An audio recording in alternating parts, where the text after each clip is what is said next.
दोस्तों, आज की कहानी है जब काजल ने विधवा से बनने चली सुहागन। कहानी अगर पसंद आए तो वीडियो को लाइक और सब्सक्राइब जरूर करना। चलिए कहानी शुरू करते हैं। रात के 10 बज चुके थे। टेलीविजन बंद करके राजवीर बिस्तर पर लेट गए और सोने की कोशिश करने लगे, पर नींद ही नहीं आ रही थी। आंखों के सामने बार बार काजल का चेहरा और गदराया बदन आ रहा था। 1 घंटे बाद राजवीर ने काजल को फोन किया। काजल, हाँ बाबूजी, क्या बात है? तबीयत तो ठीक है ना आपकी? उधर से काजल की आवाज सुनाई दी। सिर में बहुत तेज दर्द हो रहा है, जरा आकर गोली दे दो और बाम भी लगा दो। अभी आती हूँ। कुछ देर बाद काजल कमरे में आ गई। सिर दर्द की गोली देते हुए वह बोली, यह दर्द कब हुआ बाबूजी? अभी थोड़ी देर पहले। नींद नहीं आ रही थी? राजू बेटा सो गया है क्या? हाँ बाबूजी, हम दोनों ही सो गए थे, काजल ने कहा और राजवीर के माथे पर बाम लगाने लगी। कुछ देर बाद राजवीर ने अपनी बाहें काजल की कमर में डाल दी। बाबूजी, यह क्या कर रहे हैं आप? काजल ने चौंक कर कहा। कुछ नहीं काजल, बस थोड़ा और मेरे पास आ जाओ। काजल ने कुछ नहीं कहा। वह राजवीर के निकट होती चली गई। कुछ देर बाद कमरे से निकलते हुए काजल ने कहा, अब तो आपका दर्द बिल्कुल ठीक हो गया होगा। राजवीर ने कोई जवाब नहीं दिया। वह सोने की कोशिश करने लगे, पर नींद आंखों से गायब थी। वह पुरानी यादों में खो गए। 2 साल हुए वह एक सरकारी महकमे से अफसर के रूप में रिटायर हुए थे। बेटा दिनेश अपनी पत्नी और बेटे के साथ अमेरिका में था। पत्नी सावित्री के साथ जिंदगी की गाड़ी बहुत अच्छी तरह चल रही थी।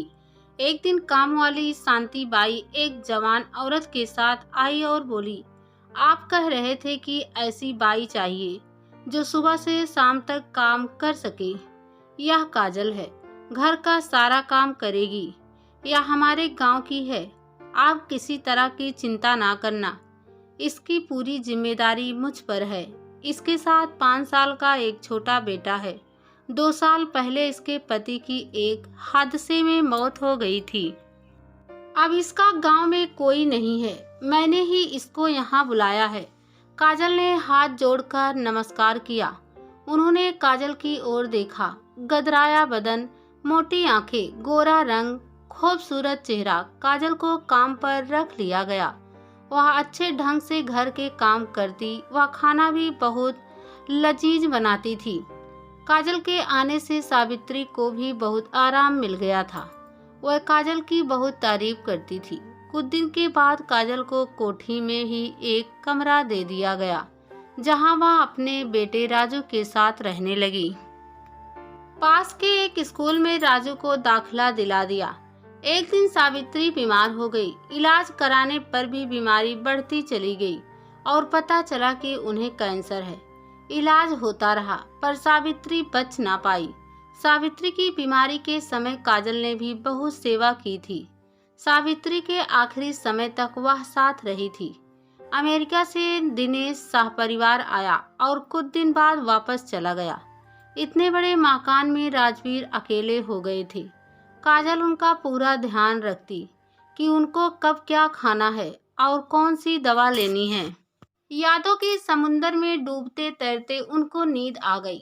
सुबह राजवीर की आंख खुली तो उनको रात की घटना याद आते ही चिंता हो गई कि काजल नाराज होकर यह घर छोड़कर न चली जाए, पर ऐसा हुआ नहीं। राजवीर ने देखा कि काजल का बर्ताव बिल्कुल सामान्य है। उसके चेहरे पर गुस्सा या नाराजगी नहीं है।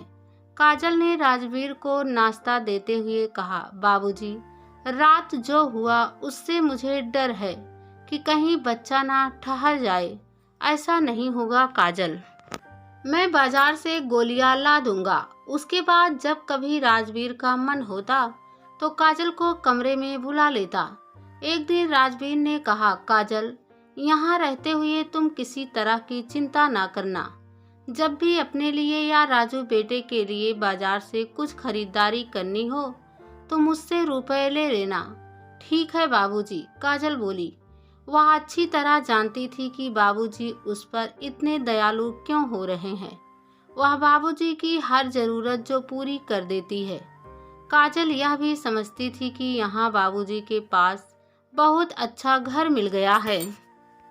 यहाँ हर तरह की सुविधा व आराम है। एक दिन काजल रसोई में खाना बना रही थी। रेहड़ी पर सब्जी बेचने वाले नितिन की आवाज सुनाई पड़ी। आलू लो, प्याज लो, भिंडी लो, लौकी लो। सब्जी वाले की आवाज सुनते ही वह बाहर आ गई। पड़ोस की दो औरतें सब्जी खरीद रही थी। एक औरत बोली, भाई नितिन, जैसा तुम साफ सुथरे रहते हो वैसा ही तुम्हारी सब्जियां भी बढ़िया ताजा और साफ होती है। इनको ज्यादा छांटने की जरूरत नहीं पड़ती। मैडम जी, हमारा तो एक उसूल है कि जब पैसे पूरे लेते हैं तो सामान भी बढ़िया बेचना चाहिए, इसलिए तो मंडी से बढ़िया साफ सुथरी सब्जी खरीदते हैं। बेईमानी हमें पसंद नहीं है, नितिन ने कहा। तभी तो सभी लोग तुम्हारा इंतजार करते हैं, दूसरी औरत ने कहा। काजल सब्जी छांटने लगी। तभी नितिन ने कहा, कैसी हैं आप? और बाबूजी व राजू बेटा, सब ठीक है? काजल ने कहा, बाबूजी को कौन सी सब्जी पसंद है? उनको भिंडी, तरोई, लौकी और करेला। और आपको? मुझे तो हर सब्जी पसंद है, काजल ने कहा।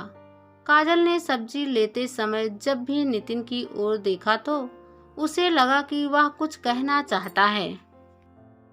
जब वह दोनों औरतें सब्जी लेकर चली गईं, तो नितिन ने कहा, मुझे आपसे कुछ कहना है। कहो, क्या आपका मोबाइल नंबर मिलेगा? कुछ जरूरी बात करनी है। कहो ना, मैं यहाँ नहीं बता सकता। काजल ने अपना मोबाइल नंबर उसे दे दिया।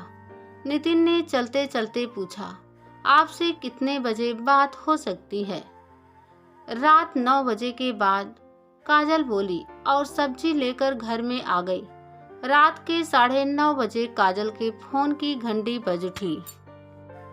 उस समय वह अपने कमरे में राजू के साथ थी। हेलो, काजल ने कहा। कौन? काजल ही बोल रही है ना? उधर से आवाज सुनाई दी। मैं ही बोल रही हूँ। मैं नितिन बोल रहा हूँ। आप तो जानती हैं कि हम दोनों बिहार के एक ही जिले के हैं। मैं यहाँ 10 साल से रह रहा हूँ। चंदन कॉलोनी में मेरा छोटा सा मकान है। मेरी 8 साल की बेटी है। मेरी पत्नी की पिछले साल दिमागी बुखार से मौत हो गई थी। बेटी तीसरी क्लास में पढ़ रही है। सब्जी के काम से ठीक ठाक गुजारा हो रहा है। अच्छी बात है। आपके बारे में मैं शांति आंटी से सब मालूम कर चुका हूँ। उन्होंने ही आपको यहाँ काम पर लगाया था। हाँ, कल मेरी छुट्टी रहेगी। मंडी बंद है। क्या आप मुझसे मिलने नेहरू पार्क आ सकती हैं? क्यों? कुछ जरूरी बात करनी है। देखिए, मेरा घर से निकलना जरा मुश्किल रहता है। आपको जो बात करनी है फोन पर ही कह दो, काजल ने कहा। वह जानती थी कि नितिन उससे क्या कहना चाहता है। आप मुझे बहुत अच्छी लगती हैं, पर मैं चाहता हूँ कि आप पत्नी के रूप में मेरे घर आ जाए। आपके राजू को पापा व मेरी बेटी को भी माँ मिल जाएगी।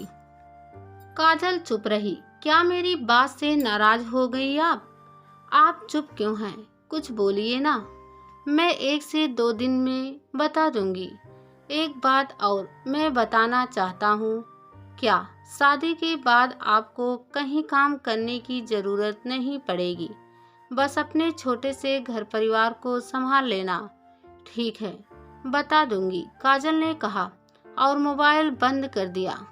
राजू बेटा सो चुका था। काजल बिस्तर पर लेट गई। उसकी आंखों के सामने बार बार नितिन का चेहरा आ रहा था। अगले दिन काजल शांति चाची से मिली। शांति चाची ने कहा, काजल, मैं नितिन को 5 से 6 साल से जानती हूँ। उसकी बहुत अच्छी आदत है। शराब नहीं पीता, गुटखा तम्बाकू भी नहीं खाता। वह तुझसे अगर शादी करना चाहता है तो मना मत करना। तुम्हारी जिंदगी की नई शुरुआत हो जाएगी और उसका भी घर बस जाएगा। रात को अपने कमरे में पहुंचकर काजल ने नितिन के मोबाइल पर बात शुरू की। हेलो, हाँ काजल, कैसी हो? उधर से नितिन की आवाज आई। मैं ठीक हूँ। आप कैसे हैं? मैं भी ठीक हूँ। बस आपके फोन का इंतजार कर रहा था। क्या कुछ सोचा है अपने उस नए घर परिवार के बारे में? मुझे मंजूर है। अब हम जल्द ही शादी कर लेंगे। नितिन की खुशी भरी आवाज सुनाई दी। अब मैं ज्यादा दिन आपको अपने से दूर नहीं रखूंगा। काजल काफी देर तक नितिन से बात करती रही। सुबह नाश्ता करने के बाद राजवीर अखबार पढ़ रहे थे। काजल ने कमरे में आते ही कहा, बाबूजी, मुझे आपसे कुछ कहना है। हाँ हाँ कहो काजल। कुछ रुपयों की जरूरत है क्या? नहीं बाबूजी, रुपयों की जरूरत नहीं है। अच्छा बताओ कि क्या कहना है? बाबूजी, मैं शादी कर रही हूँ। राजवीर चौंक उठे। अखबार से गर्दन उठाकर उन्होंने कहा, शादी कर रही हो? लेकिन क्यों? शादी क्यों की जाती है बाबूजी?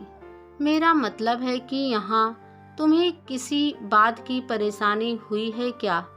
मैंने कुछ गलत बर्ताव कर दिया है क्या? नहीं बाबूजी, आप तो बहुत अच्छे हैं। आपने इतने दिनों तक मुझे सहारा दिया। फिर क्यों जाना चाहती हो यहाँ से? तुम किससे शादी कर रही हो? वह जो सब्जी का ठेला लेकर आता है नितिन, वह हमारे ही जिले का है। उसकी पत्नी पिछले साल बीमारी में चल बसी थी। उसकी 8 साल की बेटी है। शांति चाची ने भी कह दिया है उससे शादी करने को। यह सुनकर उदास व दुखी राजवीर ने कहा, ओह काजल, तुम मुझे अकेला छोड़कर जा रही हो? तुमने यह नहीं सोचा कि तुम्हारे बिना मैं अकेला कैसे रह पाऊंगा? तुम मुझसे कुछ और चाहती हो तो ले सकती हो, पर मुझे छोड़कर मत जाओ। बाबूजी, मैं यहाँ तब तक ही रह सकूंगी जब तक आप हैं। उसके बाद मुझे यहाँ कौन रहने देगा और किस हक से रहूंगी? हमेशा रहने का हक पत्नी को है और मैं यह हक हासिल कर सकूं, ऐसा मैं सपने में भी सोच नहीं सकती, क्योंकि मैं कहाँ और आप कहाँ, जमीन आसमान का फर्क है बाबूजी। राजवीर चुपचाप सुनते रहे। काजल ने आगे कहा, बाबूजी, मुझे जिंदगी ने एक बार फिर मौका दिया है कि मैं अपना घर बसा सकूं। यहाँ आपके पास रहकर तो मैं एक नौकरानी या रखेल ही रहूंगी। मैं रखेल नहीं, किसी की पत्नी बनना चाहती हूँ, जहाँ मैं अपने बेटे के साथ निश्चिंत होकर रह सकूं। अब मेरा क्या होगा काजल? इतने बड़े मकान में मुझे तो रात भर नींद भी नहीं आएगी। बाबूजी, आप अकेले नहीं रहेंगे। शांति चाची से कहकर किसी न किसी बाई का इंतजाम हो जाएगा।